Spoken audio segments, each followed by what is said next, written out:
우리 국민들이 미친 정신병자들일까? 아니면은 이재명이 미친 짓을 계속 하고 있는 것일까?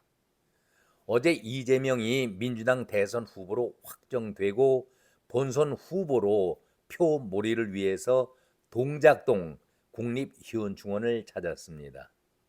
깜나라 조진국 시간입니다. 오늘 제목을 조금 과한 표현같이 보이지만은 미친년 널 뛰듯 이런 제목을 달았습니다. 정치인들 특히 대선 후보로 나서면은 늘 하는 관례죠. 이재명의 보수의 상징 인물인 이승만 전 대통령 박정희 묘역 참배에 이어서 박태준 포스코 명예회장 묘역도 참배를 했다 해서 언론의 관심을 받고 있습니다. 어제 이재명은 이런 얘기를 했습니다. 잠시 옮겨보죠. 당내 통합도 중요하지만 이제부터는 진영에 상관없이 지지를 받는 지도자의 면모를 각인시켜서 중도 표심을 얻는 것이 대선 승리의 필수다. 이런 생각 속에 예정에 없었던 박태준 포스코 명예회장의 묘역도 참배를 했습니다. 김대중, 김종필 연합으로 탄생한 김대중 정부 시절에 국무총리를 지낸 바 있었지요.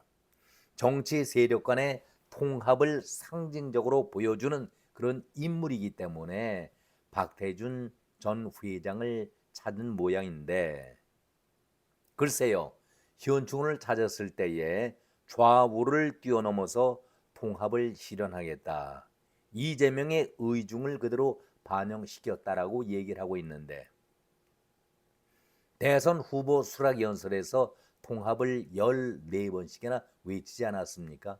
그런데 사실 통합을 하려는 마음이 있었는지, 총선거 때에도 원팀, 우리는 한 팀 통합이다 얘기하면서도 비명계를 그야말로 초토화시키지 않은 바 있었습니까? 그런데 14번이나 통합을 외쳤던 이재명이 통합의 가치를 강조했었는데, 이 회의에서 그는 이런 얘기를 했습니다. 세상이 너무 힘들고 국민도 지쳐서 갈갈이 찢어지지 않도록 이제 통합을 해나가야 한다.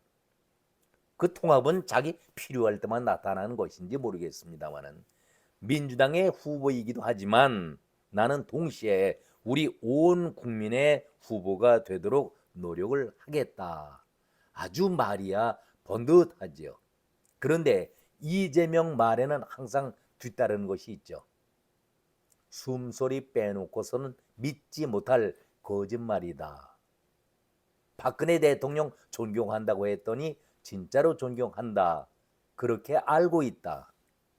거짓말이라는 얘기 아니겠습니까?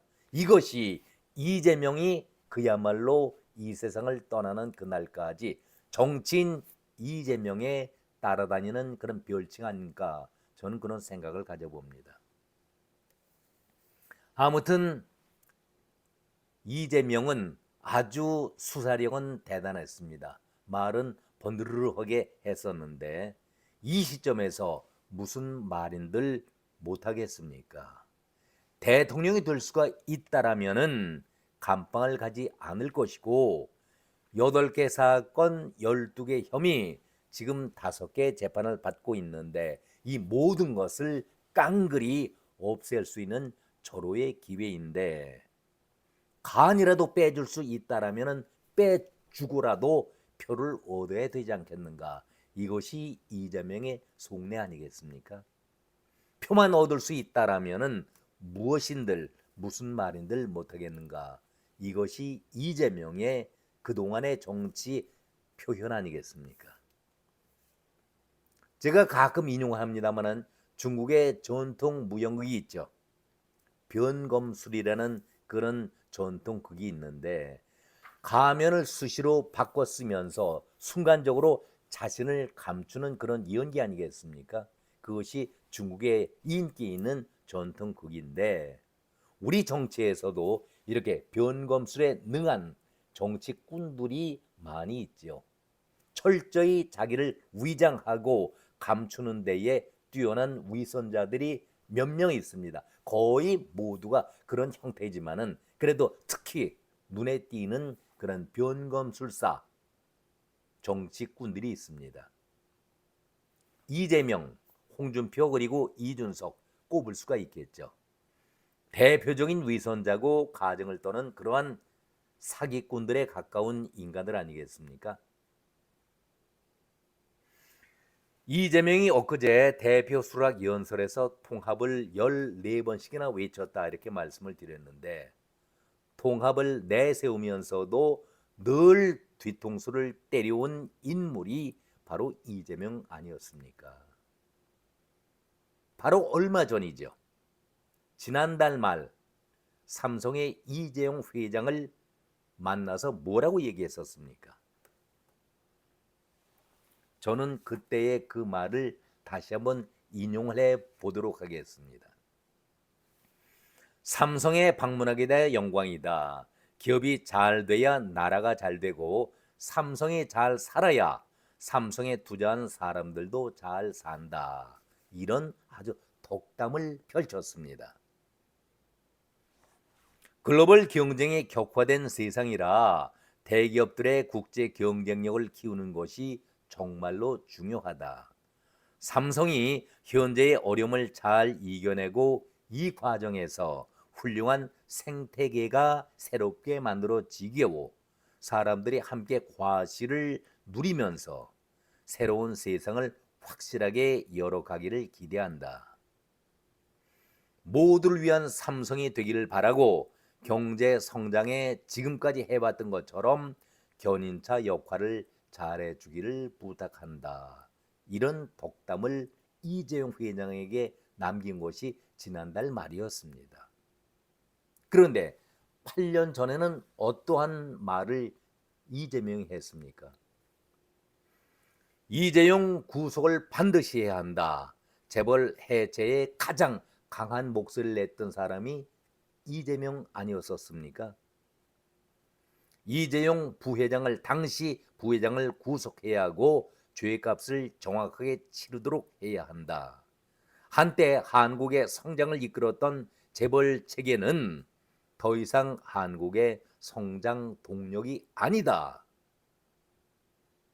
이렇게 강하게 부정을 했던 사람이 바로 이재명이었는데 이재용 회장을 만나서는 아주 덕담과 아부떨기에 바빴던 친기업에 내가 선두주자다라는 것을 밝혔던 사람이 이재명 아니었었습니까? 그런데 바로 일주일 전이지요. 상법 개정 재추진을 하겠다 해서 기업들을 깜짝 놀라게 했고 어리둥절하게 만들었던 그 표현 기억나십니까? 기업들은 벌벌 떨면서 악법 중에 악법이고 이것 되면은 우리 기업들은 다 망한다. 이렇게 부정적으로 바라봤던 상법 개정을 재추진하겠다. 그것도 더 강화시켜서 앞뒤가 맞지 않은 말이지요. 한마디로 기업들에게는 병을 주고 약을 준다라는 처방전을 내리고 있는데 어느 기업인들 이재명의 이 발언을 믿고 따르겠습니까? 그러면서도 통합을 외치고 국제 경쟁력을 추진하겠다. 친기업 환경을 만들겠다. 이 얘기를 지금 하고 다니는 것 아니겠습니까? 한마디로 어리둥절하다. 기업들이 한 얘기 아니겠습니까? 한 달도 채 되지 않았는데 이렇게 극과 극을 달리는 표현을 쓰고 있다. 그러면은 이재명의 정신이 온전한가 의심하지 않을 수 없는 것 아니겠습니까? 자신이 한 말을 뒤엎고서 중도 확장을 위해서 표를 얻기 위해서 이렇게 또다시 얘기를 바꾸게 된다면 어느 누가 이재명의 발언을 믿겠습니까? 오죽하면은 이재명의 숨소리마저도 믿을 수가 없다라고 얘기들 하고 있는 것 아니겠습니까? 세상이 너무 힘들고 국민들도 지쳐서 갈갈이 찢겨지지 않도록 이제 통합을 해 나가야 한다. 내가 민주당의 후보이긴 하지만 동시에 우리 온 국민의 후보가 되도록 노력을 하겠다. 말은 버느르르하게 하고 있지만은 그 속내는 부정할 수가 없는 것 아니겠습니까? 이재명의 기본에 따라서 그때 자기가 처한 환경에 따라서 말을 바꾸고 있는 것이 이재명이라고 한다면은 이런 사람이 어떻게 국민의 후보라고 얘기할 수가 있겠습니까?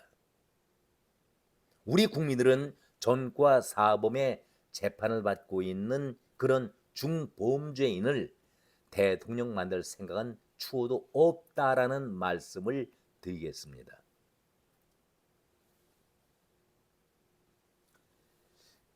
미치면 널뛰듯 한다라는 말이 왜 나왔을까요? 널뛰기는 춘향이 할 때에 아름다워 보이는 것이죠. 만약에 월매가 또 방자가 변학도가 널뛰게 나섰다고 하면은 모양새가 어떨까요? 예뻐 보이겠습니까? 제발 마음에도 없는 그런 발언은 이제는 멈춰야 합니다. 아무리 표가 중요하고 대통령 되는 것도 중요하겠지만은 자기 자신을 알아야 되지 않겠습니까? 마음에도 없는 말을 하면서 당신이 지금 하고 있는 그 말 자체를 돌아서면은 내가 무슨 말을 했을까라고 본인 스스로가 믿지 않고 있는 그런 분위기라고 한다면은 어떻게 국민들이 당신을 믿고 표를 줄 수가 있을까?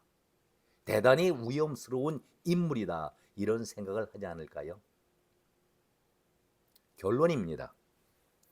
6월 3일 이후에 이재명은 어떤 모습으로 어떤 말을 할까? 이것도 중요하지만 무척 염려스러운데 대법원에서 과연 대선 후보 등록 전까지 어떤 판결을 내릴 것인가? 이것도 궁금하지 않습니까? 1심은 유죄, 2심은 무죄, 30 대법원 판결은 전원 합의체 판결은 어떻게 나올 것인가? 대선 후보 등록은 5월 10일, 11일 양일간입니다. 이제 얼마 남지 않았으니 이재명이 전국을 다니고 표를 달라고 요청을 하고 국민의 후보라고 얘기하고 있지만은 본 마음은 어디가 있을까요? 대법원의 판결 거기에 있지 않겠습니까? 자, 오늘은 여기까지입니다. 고맙습니다.